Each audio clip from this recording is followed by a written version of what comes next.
All right, but there's a lot going on when it comes to free agency. I want to go back a bit. I know a lot of people are like, well, how could you bring up Kirk Cousins? That deal was a long time ago. We're talking $90 million guaranteed, $180 million to Atlanta. What does this mean for you for a guy coming off an Achilles injury?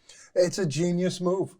His agent must be amazing. I think that, a contract like that trumps most contracts in the NFL.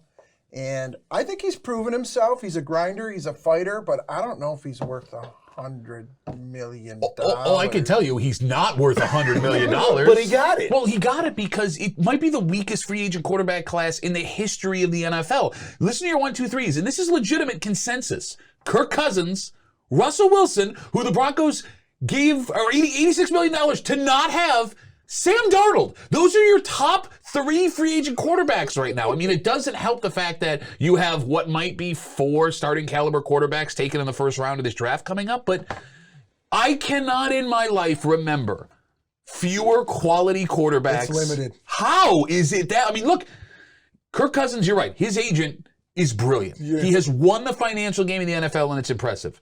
Part of that is also every time he is up for a deal, he's like the best option, which is insane. Insane. Well, this is the second $100 million deal. He got it from Minnesota when he went there, and then he does it again. Remember, he's 35 and coming off of a career-ending injury, yet he is the number 1 option. Then you throw up top Baker Mayfield getting his money to stay in Tampa Bay. Yeah, I think the thing about the NFL in that position is if you're a cerebral kind of a quarterback and you make good decisions, you don't make a lot of mistakes, I think that weighs heavily on a lot of these front offices. I think that's kind of what's playing into the mix here. I also want to bring up running backs to a note that, and I'll talk a little bit about this with Saquon Barkley leaving the Giants to go to the Philadelphia Eagles. But at any rate, he was the only running back to actually went up in salary. All the other running backs sort of stayed the same, just got in a brand new system. Henry went down? Yeah. Yep. And so I guess my question would be now, is that money now leaving running backs and going all in the quarterbacks? And remember, it's one position, 17 games, not including playoffs. I mean, this is a lot on one person to stay healthy and play. You're speaking of the quarterback. Yes. Yes, no, I mean, it makes sense, right? Like when you talk about the amount of yardage you're going to gain as a position player, right? Quarterback is always going to be number 1. Wide receiver is going to be number 2. You now have a fight between tight ends and running backs, right? Your tight ends on the roster and your running backs on the roster.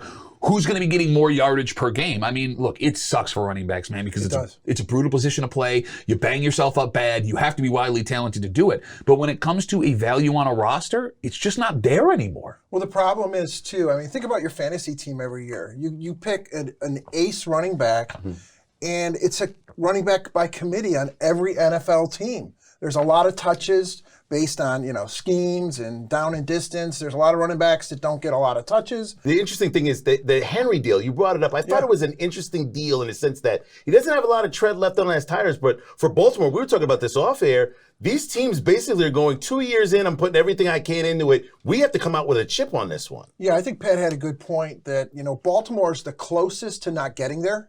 I believe that. They're right there every year in the mix. I think Cincinnati's fading a little bit. Buffalo, we all know what's going on with the Bills and how close they get each and every year. But this is the year.